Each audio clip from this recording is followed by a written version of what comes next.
आज है 26 अगस्त 2023 दिन शनिवार। Welcome back to clean news UP. चलिए देखते हैं उत्तर प्रदेश की 25 फटाफट बड़ी खबरों को। इससे पहले आप न्यूज को कहां से देख रहे हैं हमें कमेंट में बताना बिल्कुल ना भूलें। साथ ही हमारे फेसबुक पेज को भी फॉलो करें। फेसबुक पेज का लिंक डिस्क्रिप्शन में दिया गया है। आंगनबाड़ी केंद्रों पर अनुपूरक पुष्टाहार योजना के तहत पोषाहार वितरण में बायोमेट्रिक प्रणाली होगी लागू।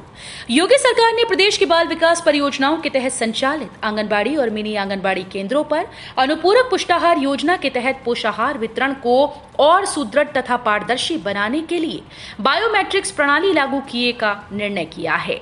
इसके तहत ई पॉश मशीनों के स्थापना और संचालन के लिए Uttar Pradesh development system corporation limited को कार्यदायी संस्था नामित किया गया है। सितंबर में यूपी के जिले से शुरू होगी हवाई यात्रा। डीजीसीए की रिपोर्ट के बाद विमान भरेंगे उड़ान। पीतल नगरी से हवाई उड़ान शुरू होने में अब ज्यादा वक्त नहीं लगेगा। डीजीसीए की टीम ने 2 दिन में जो निरीक्षण के बाद सकारात्मक संदेश दिया, उससे उम्मीद जागी है। माना जा रहा है कि सितंबर के अंतिम सप्ताह में उड़ान शुरू हो सकती है। अधिकतम अक्टूबर के प्रथम सप्ताह तक सीमा अवधि बढ़ सकती है। टीम ने दिन भर एयरपोर्ट के सभी हिस्सों को देखा। एयर ट्रैफिक कंट्रोल टावर के अलावा एयरपोर्ट कमांड एरिया भी देखा। सबसे ज्यादा सेफ सिटी वाला राज्य होगा यूपी। सीएम योगी ने परियोजना की समीक्षा की। सीएम योगी ने शुक्रवार को कहा कि सेफ सिटी परियोजना को सफलता जन सहयोग से ही मिलेगी। सेफ सिटी परियोजना की प्रगति की समीक्षा करते हुए मुख्यमंत्री ने कहा कि व्यावसायिक प्रतिष्ठानों, चौक चौराहों, सरकारी व निजी अस्पतालों, शिक्षण संस्थानों में अनिवार्य रूप से सीसीटीवी लगाए जाएं। आमजन, व्यापारियों, संस्थान संचालकों को जागरूक कर उन्हें क्राइम कंट्रोल में सीसीटीवी के महत्व को बताया जाए और सीसीटीवी कैमरे लगाने के लिए प्रेरित करें। आज से 3 दिन बंद रहेंगे जिले के सभी स्कूल। डीएम ने की छुट्टी की घोषणा। यूपी के मुरादाबाद में सावन के आखिरी सोमवार के चलते कावड़ यात्रा को देखते हुए जिलाधिकारी ने शहर के सभी प्राइवेट और सरकारी स्कूल्स में 3 दिन की छुट्टी की घोषणा की। डीएम शैलेंद्र कुमार सिंह ने 26 और 28 अगस्त तक मुरादाबाद के सभी स्कूल बंद रखने का आदेश दिया। 27 अगस्त को रविवार होने के कारण स्कूल स्वतः ही बंद रहेंगे। इस हिसाब से लगातार 3 दिन तक स्कूल्स में छुट्टी रहेगी। 2023-24 सत्र में भी निजी आईटीआई की फीस में नहीं होगी वृद्धि। योगी सरकार का फैसला। योगी सरकार ने अभिभावकों और युवाओं के हितों को ध्यान में रखते हुए वर्तमान शैक्षणिक सत्र 2023-24 में निजी औद्योगिक प्रशिक्षण संस्थानों में फीस वृद्धि नहीं किए जाने का निर्णय लिया। कोविड-19 महामारी से उत्पन्न असाधारण परिस्थितियों से अधिकांश अभिभावकों की आर्थिक स्थिति कमजोर हो जाने के कारण हो रही परेशानियों को ध्यान में रखते हुए सरकार ने वर्ष 2018 के लिए निर्धारित निजी औद्योगिक प्रशिक्षण संस्थानों के लिए मानक शुल्क को यथास्थिति रखा गया है। बीएचयू और ब्रिटेन के शैक्षणिक संस्थान मिलकर करेंगे काम। ब्रिटेन के शैक्षणिक संस्थान और काशी हिंदू विश्वविद्यालय एक साथ शिक्षा के क्षेत्र में काम करेंगे। ब्रिटेन के कला व विरासत, संस्कृति, मीडिया और खेल विभाग के मंत्री लॉर्ड पार्किंसन ने प्रतिनिधिमंडल के साथ बीएचयू के कुलपति प्रोफेसर सुधीर कुमार जैन से मुलाकात की। कुलपति ने कहा कि बीएचयू और ब्रिटिश शैक्षणिक संस्थानों के बीच सहयोग के कई ऐसे क्षेत्र हैं जिनमें अपार संभावनाएं हैं। आज काशी आएंगे सीएम योगी। शहर में केंद्रीय व प्रदेश के मंत्रियों का जमावड़ा। उत्तर प्रदेश के मुख्यमंत्री योगी आदित्यनाथ आज शनिवार को काशी आएंगे। वो विकास कार्यों की समीक्षा करेंगे, साथ विकास परियोजनाओं का स्थलीय निरीक्षण करेंगे। मुख्यमंत्री आज G20 देशों के प्रतिनिधियों के भोज में शामिल हो सकते हैं। सम्मेलन में भी शिरकत करेंगे। G20 की बैठक और सम्मेलन में शिरकत करने वाले केंद्र व उत्तर प्रदेश के मंत्रियों का शुक्रवार से जमावड़ा लगा हुआ है। प्रयागराज से पहली बार कासगंज के लिए मिलेगी सीधी train. Kolkata Agra cantt superfast का ठहराव। Kolkata Agra cantt superfast train का प्रयागराज जंक्शन पर भी ठहराव होगा। इसके ठहराव के साथ ही पहली बार प्रयागराज से कासगंज का सीधा रेल संपर्क हो जाएगा। प्रयागराज से कासगंज की दूरी तकरीबन 6 घंटे में तय होगी। स्थानीय सांसद केशरी देवी पटेल की मांग पर रेलवे प्रशासन ने कोलकाता आगरा कैंट सुपरफास्ट का ठहराव प्रयागराज जंक्शन में किए जाने की घोषणा कर दी है। इसके साथ ही इस ट्रेन का विस्तार रेलवे ने अब ग्वालियर तक कर दिया। अंबेडकर विश्वविद्यालय की प्रयोगात्मक परीक्षा की तारीख तय। 28 अगस्त से डीएस कॉलेज में होंगे प्रैक्टिकल। डॉक्टर बीआर अंबेडकर विश्वविद्यालय आगरा की ओर से संचालित 2022-23 की बीए तृतीय वर्ष, एमए, एमकॉम द्वितीय वर्ष की प्रयोगात्मक परीक्षा डीएस कॉलेज में 28 अगस्त से शुरू हो रही है।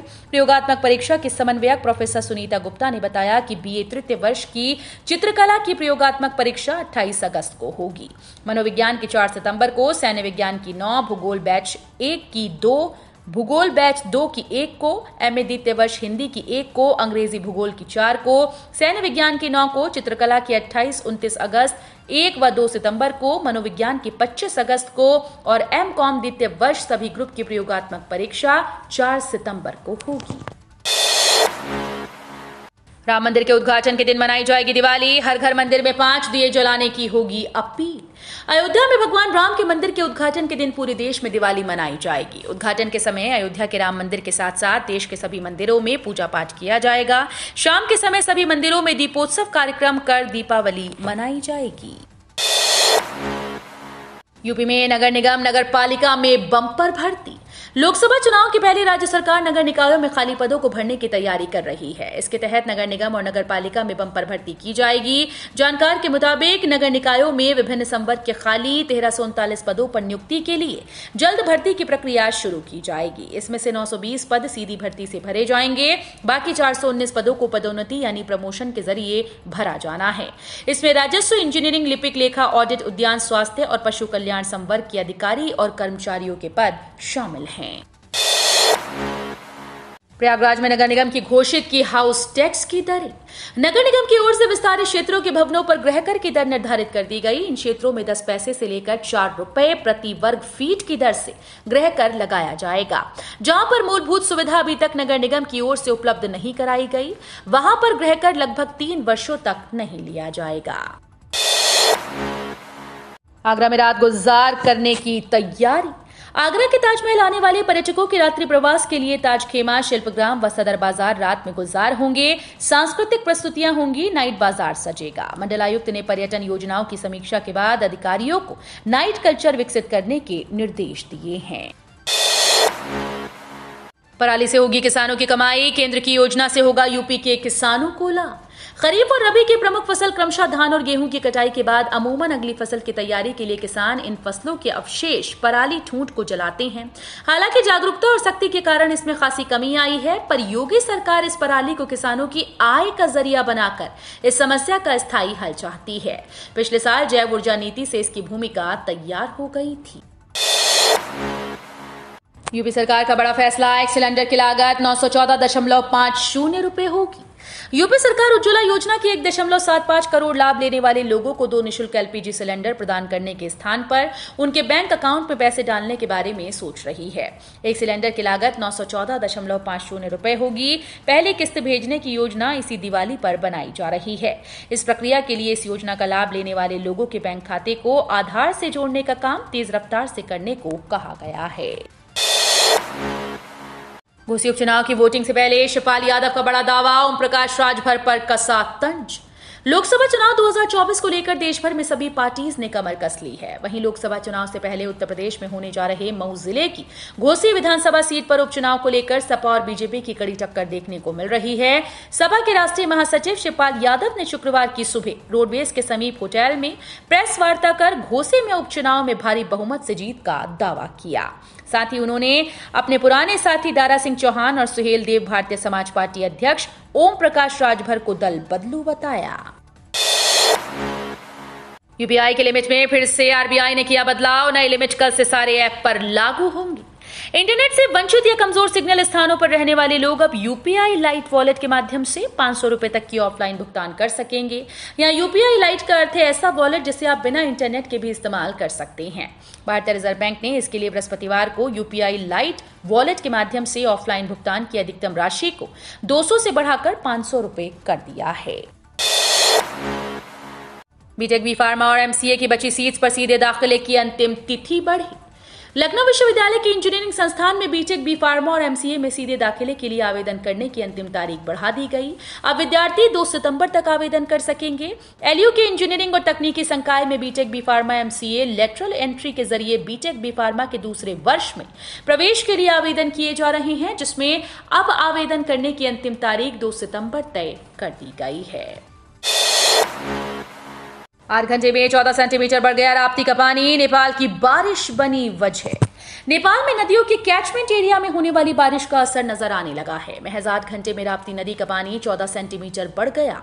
सरयू नदी में भी लगातार बढ़ाव जारी है। रोहिन में जलस्तर सामान्य रहा। विशेषज्ञों का कहना है कि आगे यदि बारिश होती रही तो नदियों पर इसका असर नजर आएगा।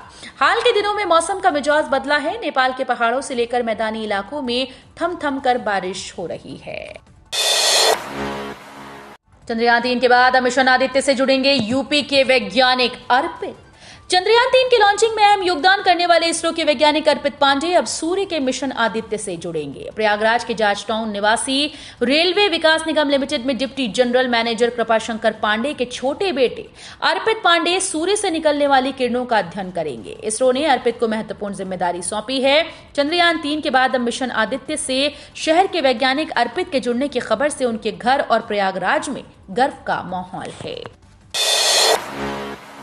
यूपी के 107 अस्पतालों के कैमरों से मॉनिटरिंग, जुड़ेंगे सीएचसी पीएचसी भी। यूपी के 107 जिला अस्पताल सीसी कैमरों से लैस हो गए। इन कैमरों के जरिए 24 घंटे अस्पतालों पर नजर रहेगी। उप मुख्यमंत्री ब्रजेश पाठक ने स्वास्थ्य भवन में स्थापित होप कमांड सेंटर का शुभारंभ किया। पीरामल फाउंडेशन और यूपीटीएसयू के त्रिपक्षीय समझौते के तहत bill and Melinda Gates foundation के सहयोग से स्वास्थ्य भवन के चतुर्थ तल पर यह सेंटर स्थापित किया गया है। यूपी में अब आयोजित होगा इंटरनेशनल ट्रेड शो। सीएम योगी बोले क्राफ्ट और कल्चर से होगा साक्षात्कार। यूपी में ग्लोबल इन्वेस्टर समिट की सफलता के बाद अब उत्तर प्रदेश में पहला इंटरनेशनल ट्रेड शो का आयोजन होने जा रहा है। 21 से 25 सितंबर तक ग्रेटर नोएडा स्थित India expo centre and mart के विशाल परिसर में ये आयोजित होगा। यह अंतर्राष्ट्रीय ट्रेड शो उत्तर प्रदेश के बड़े उद्योगों आईटी, आईटीईएस, एमएसएमई, स्टार्टअप, शिक्षा, कृषि, स्वास्थ्य, पर्यटन, संस्कृति, ऊर्जा, ओडीओपी जैसे सेक्टर्स के उद्यमियों, एंटरप्रेन्योर, विनिर्माताओं और निर्यातकों के लिए वैश्विक मंच उपलब्ध कराने के उद्देश्य से अभूतपूर्व प्रयास होगा। 7,000 मानदेय पाने वाली अस्थायी श्रमिकों को मिलेगा 18,000। हाईकोर्ट ने भुगतान करने का आदेश दिया। इलाहाबाद हाईकोर्ट ने प्रमुख मुख्य वन संरक्षक को 7,000 रुपए मानदेय पाने वाले विभाग के कैजुअल श्रमिकों को 18,000 रुपए मानदेय का भुगतान करने का निर्देश दिया। कोर्ट ने 3 सप्ताह में वित्त विभाग से परामर्श कर उसके अगले 2 सप्ताह में बकाया सहित भुगतान करने का निर्देश दिया है। जल्द शुरू होगी जियो के स्पीकर फोन की सेल, बस 1,000 रुपए से भी कम कीमत। रिलायंस जियो ने हाल ही में भारत में अपना नया जियो भारत 4G फोन महज 999 रुपए की शुरुआती कीमत के साथ लॉन्च किया है। यह अब देश में बिक्री के लिए बिल्कुल तैयार है। अमेजॉन इंडिया की वेबसाइट ने बिक्री के लिए एक टीजर पोस्ट किया है, जिससे पता चलता है कि इच्छुक कस्टमर्स 28 अगस्त से नया जियो फोन खरीद सकते हैं। रक्षा मंत्रालय ने 7,800 करोड़ की खरीद को मंजूरी दी। आर्मी के लिए लाइट मशीन गन और टैंक खरीदे जाएंगे। रक्षा मंत्रालय ने करीब 7,800 करोड़ रुपए की खरीद प्रस्ताव को मंजूरी दे दी। सेना के अलावा एयरफोर्स और नेवी की दक्षता बढ़ाने के लिए हेलीकॉप्टर के उपकरण, लाइट मशीन गन, टैबलेट और लैपटॉप आदि की खरीद को मंजूरी दी गई। रक्षा मंत्रालय की ओर से दी गई जानकारी के मुताबिक इंडियन एयरफोर्स की दक्षता बढ़ाने के लिए डीएसी ने भारतीय IDDM श्रेणी के MI-17V5 हेलीकॉप्टर के लिए इलेक्ट्रॉनिक वारफेयर स्वीट की खरीद की मंजूरी दी। तो ये थी आज की 25 फटाफट बड़ी खबरें। अगर आपको न्यूज पसंद आई हो तो वीडियो को लाइक और शेयर जरूर करें। धन्यवाद।